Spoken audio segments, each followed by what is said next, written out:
اعوذ باللہ من الشیطان الرجیم، بسم اللہ الرحمن الرحیم۔ سامعین و ناظرین، اللہ تبارک و تعالی نے ارشاد فرمایا، وقال لهم نبیہم ان آیت ملکہ ان یأتیکم التابوت، اور ان کے نبی نے ان سے کہا بے شک اس بادشاہ کی سلطنت کی یہ علامت ہے کہ تمہارے پاس ایک تابوت آئے گا، فیہ سکینۃ من ربکم،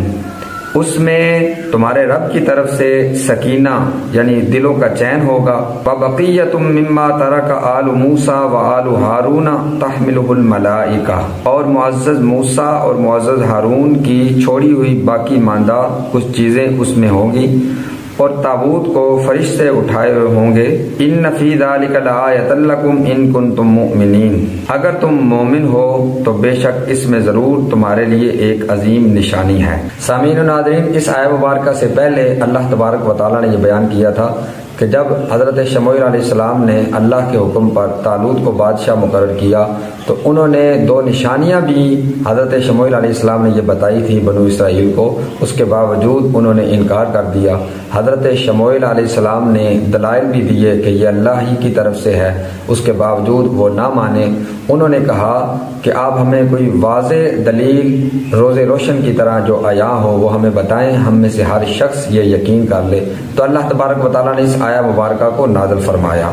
اور اللہ نے اس میں یہ بتایا کہ ایک تابوت تمہارے پاس آئے گا جس کو فرشتے اٹھائے ہوں گے، اس میں تمہارے دلوں کا چین ہوگا۔ تو سامعین و ناظرین، سب سے پہلے میں آپ کو اس تابوت کے متعلق بتانا چاہتا ہوں۔ یہ تابوت شمشاد کی لکڑی کا بنا ہوا تھا، اور یہ اس کی لمبائی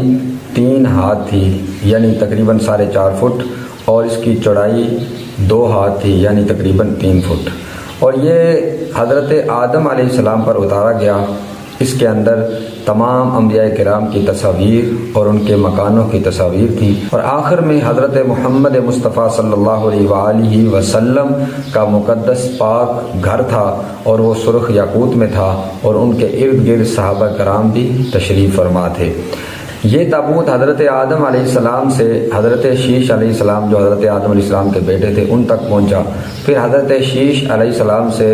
ہوتا ہوا حضرت ابراہیم علیہ السلام تک پہنچا، پھر ان کے بیٹے حضرت اسماعیل علیہ السلام تک پہنچا، پھر ان کے بیٹے کیدار کے پاس آیا۔ جب کیدار کے پاس آیا تو اولاد اسحاق نے کیدار سے وہ تابوت مانگا، کہا کہ یہ تابوت کیونکہ انبیاء میں ہی منتقل ہوتا آ رہا ہے اس لیے آپ ہمیں یہ دے دیں، تو کیدار نے اس کا انکار کر دیا۔ ایک دن کیدار نے اس کو کھولنا چاہا تو ندا آئی کہ اس کو نبی کے سوا کوئی نہیں کھول سکتا، تو انہوں نے پھر اپنی پیٹھ پر لاد کر اس کو حضرت یعقوب علیہ السلام تک پہنچا دیا۔ پھر حضرت یعقوب علیہ السلام سے بنی اسرائیل میں منتقل ہوتا ہوا حضرت موسیٰ علیہ السلام تک پہنچا، پھر حضرت موسیٰ علیہ السلام کی وفات کے بعد بنی اسرائیل میں منتقل ہوتا ہوا حضرت شموئیل علیہ السلام تک پہنچا۔ تو سامعین و ناظرین، یہ وہ تابوت تھا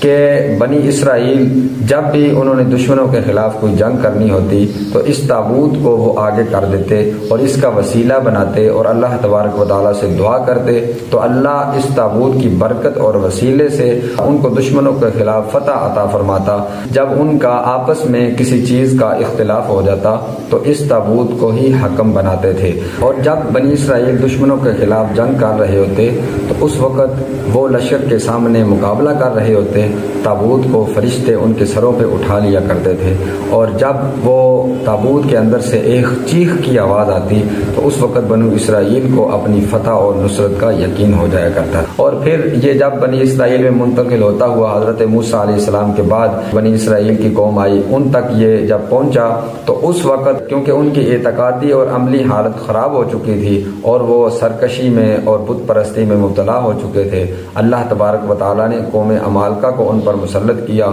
وہ ان پر ظلم و ستم کرتے رہے اور ان سے وہ تابوت چھین کر لے گئے۔ اور یہی تابوت جب وہ قوم عمالقہ لے کر گئے، انہوں نے اس کو گندی اور نجس جگہ پہ رکھا تھا اور وہ اس کی بے حرمتی اور وہ اس کی بے ادبی کرتے رہے، حتیٰ کہ جو بھی شخص اس کے پاس گندگی ڈالتا اللہ تبارک و تعالیٰ اس کو بواسیر جیسی مرض میں مبتلا کر دیتا۔ اس وقت جب یہ بے حرمتی ان کی کرتے رہے، قوم عمالقہ نے کیونکہ اس تابوت کی بے حرمتی کی، بے ادبی کی، تو اس وقت کے نبی نے ان کے خلاف دعائے ضرر کی۔ اللہ تبارک و تعالیٰ نے انہیں مسائل میں مبتلا کر دیا، بواسیر جیسی مرض میں مبتلا کر دیا۔ انہوں نے یہ سمجھ لیا یہ جو ان کے پاس تکالیف آئی ہیں یہ اس تابوت کی بے حرمتی کی وجہ سے آئی ہیں۔ انہوں نے 2 بیل لیے اور ان کی ایک بیل گاڑی بنا کے انہوں نے تابوت کو اس کے اوپر رکھا اور اس کو ہانک دیا، اس کو چلا دیا۔ ادھر فرشتوں کی اللہ تبارک و تعالیٰ نے ڈیوٹی لگائی کہ یہ حفاظت سے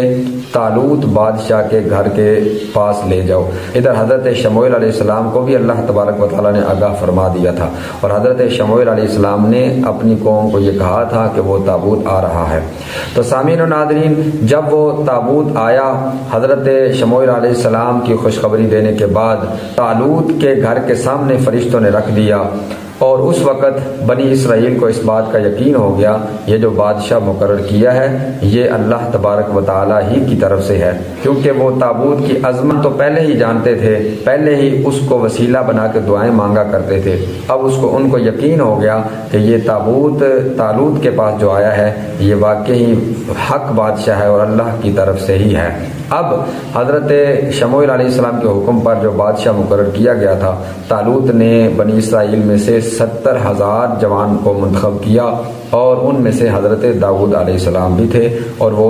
جالوت کے خلاف جہاد کے لیے چلے گئے۔ تو سامعین ناظرین، یہاں اس آیہ مبارکہ سے یہ بھی پتہ چلتا ہے کہ تبرکات کی تعظیم کرنا یہ انبیاء کرام کی یہ سنت مبارکہ ہے، اور حضور علیہ الصلوۃ والسلام کے جو تبرکات ہیں اس کی بھی صحابہ بہت زیادہ عظمت اور احترام کیا کرتے تھے۔ حضرت خالد بن ولید رضی اللہ تعالی عنہ، آپ اپنے سر پہ ایک ٹوپی رکھتے تھے، اور اس ٹوپی میں ایک حضور علیہ الصلوۃ والسلام کا بال مبارک تھا۔ جس جنگ میں بھی جاتے اس جنگ میں خالد بن ولید رضی اللہ تعالی عنہ کو فتح ہی نصیب ہوتی۔ اور اس کے علاوہ حضرت عائشہ صدیقہ رضی اللہ تعالی عنہا، آپ کے پاس حضور علیہ الصلوۃ والسلام کا جبہ مبارک تھا۔ آپ جب بھی کوئی بیمار آپ کے پاس آتا اس کا دھون ان کو پلاتی تو بیماروں کو اللہ تبارک و تعالی شفا عطا فرماتا۔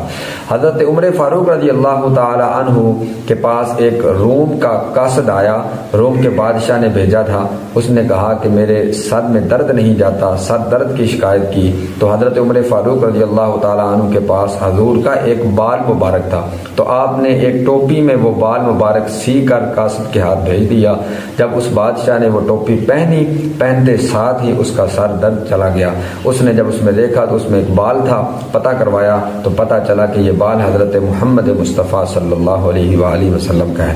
اور اس کے علاوہ حضرت امیر معاویہ رضی اللہ تعالی عنہ، جب آپ کا وصال کا وقت ہوا تو آپ نے لوگوں کو وصیت کی کہ حضور علیہ الصلوۃ والسلام کے بال مبارک اور ناخن مبارک میرے ہونٹوں پہ رکھ دینا، آپ کا تہمن مبارک میرے سر پہ رکھ دینا۔ اور حضرت یعقوب علیہ السلام کی آنکھوں کی جب بینائی چلی گئی تو حضرت یوسف علیہ السلام کا کرتا مبارک جب آپ کی آنکھوں پہ لگایا گیا تو آپ کی بینائی واپس۔ تو حضرت عزیز وقار، یہاں سے یہ بھی پتہ چلا کہ انبیاء کرام کے تبرکات کو لے کر جلوس نکالنا یہ سنت ملائکہ ہے، ورنہ ایک فرشتہ پوری دنیا کو اٹھا سکتا ہے۔ اللہ نے فرشتوں کو اتنی طاقت دی ہے، تو وہ ایک تابوت تھا جو 3 ہاتھ لمبا تھا اور 2 ہاتھ چوڑا تھا، اس کو فرشتے لے کر آ رہے تھے، اور یہ جلوس کی شکل میں لے کے آنا یہ اس بات کی دلیل ہے کہ اللہ تبارک و تعالیٰ کے انبیاء کرام کے جو تبرکات ہیں ان کا ادب اور ان کا احترام کرنا ہر شخص پر یہ لازم ہے جو ان کی بے حرمتی کرتا ہے۔ جس طرح کے قوم عمالقہ نے اس کی بے حرمتی کی تو اللہ تبارک و تعالیٰ نے انہیں طرح طرح کی تکالیف میں مبتلا کر دیا۔ تو حضرات عزیز وقار، اس تابوت میں ہے کیا تھا؟ حضرت ہارون علیہ السلام کی پگڑی اور ان کا عصا تھا، اور اس میں من تھا، وہ جو من و سلوہ اللہ تبارک و تعالیٰ نے نازل کیا ہے نا، اس میں سے من کچھ تھوڑا سا اس صندوق میں تھا، اس تابوت میں تھا۔ اور اس کے علاوہ حضرت موسیٰ علیہ السلام کی جو تورات آپ پر نازل ہوئی تھی، اس الواح تورات کے کچھ ٹکڑے تھے، آپ کا عصا مبارک تھا، آپ اپنے کپڑے اس میں رکھتے تھے، اور چند اور مخصوص چیزیں جس طرح کہ عصا مبارک، یہ نالین مبارک آپ اس میں رکھا کرتے تھے۔ تو دعا ہے کہ اللہ تبارک و تعالی ہمیں اللہ کے احکام پر صحیح عمل کرنے کی توفیق عطا فرمائے، اور اللہ تبارک و تعالی کے انبیاء کرام کے جو تبرکات ہیں ان کی ہمیں حفاظت اور ان کا ادب و احترام کرنے کی توفیق عطا فرمائے۔ وما علینا الا البلاغ۔